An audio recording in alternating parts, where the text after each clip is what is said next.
Hi, Steve here. Quick update for you. The business behind this podcast, Bit Famous, has been shortlisted for Personnel Today's Learning and Development Supplier of the Year award. I know, brilliant news. The winner's announced later this year, so fingers crossed. Hi, I'm Steve Blears, this time on the Media Training Podcast. Oh yeah, I see what you mean. That does look normal. If you sound dull, they're going to drift off. What should I do with my hands? Think about what you are doing with your face. We're talking about your on-air performance, because what you say is only half of the story. How you say it is equally important. Now, performance is quite a big topic, so I've condensed my best advice into some simple, actionable take-homes for you today. So, let's get into it. First up, performance tip number 1 is don't speak too fast. This is a common problem and is completely understandable. You'll be highly adrenalized, especially if you're new to performing on TV, radio, or podcasts. Many people feel like they've got to fill airtime and get the whole experience over as soon as possible. Some people gabble, hardly take a breath, and just keep going. Now, from a performance aspect, this leaves the impression that you are very nervous. And let's face it, you probably are. Slowing your delivery slightly, taking a beat between sentences, allowing time to take a breath can solve this. You'll know from your own experience of watching TV news, a nervous contributor makes you feel uncomfortable as the viewer. So pace yourself and breathe. And remember, it's not your job to fill airtime. Don't go on and on. Make your point succinctly, finish what you're saying, and wait for the next question. Next, a common performance issue is no light and shade in how you answer questions. People aren't naturally monosyllabic in normal conversations, but they really go for it when they appear on air. So what do I mean by this? Well, if you're excited about something, then show it in your tone of voice. If you disapprove, or even if you're angry about something, use the range and tone of your voice to express this. Just channel some of that high school drama class into your performance. Now, when I get clients to practice this on camera, they often feel quite silly, but as soon as they watch it back, they go, oh yeah, I see what you mean. That does look normal. So practice by filming yourself on your phone and watching it back.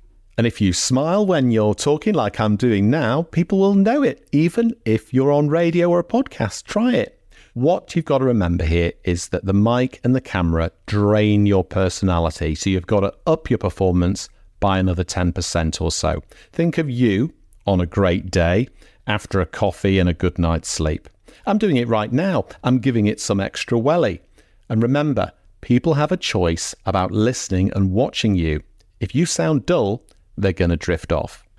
My next media performance tip is signposting with your tone of voice. This is about flagging where you're going in the conversation, not just with your words, but with the tone of voice, especially making it clear when you've finished your point.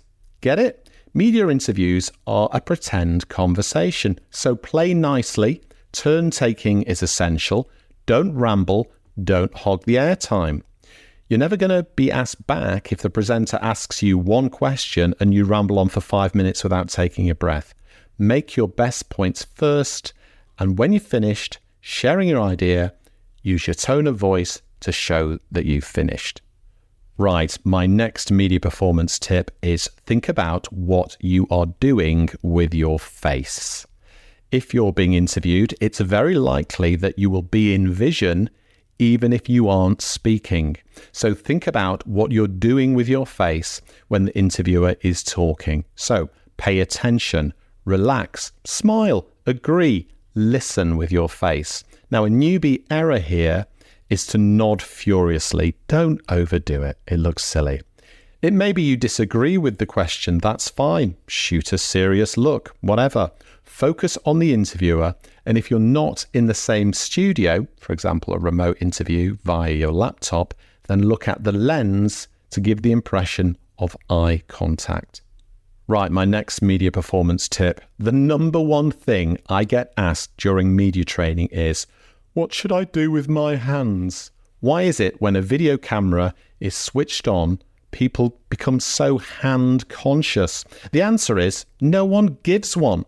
There's endless conflicting advice from media trainers online about whether to wave them while speaking or whether not to. It really doesn't matter. When you're sitting on the bus, do you worry about what you're doing with your hands? No. What about when you're doing the weekly shop? Are you thinking, am I gesturing a bit too much here in the supermarket? No, you don't do that. If you wave your hands around naturally when speaking, good for you. If you're not that person, great. Keep your hands in a relaxed position on your lap while seated or dangling there if you're standing.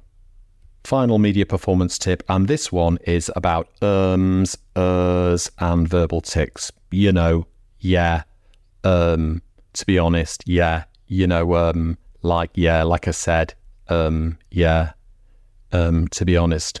You know what I mean? We all do this in natural conversation. Try not to overthink it.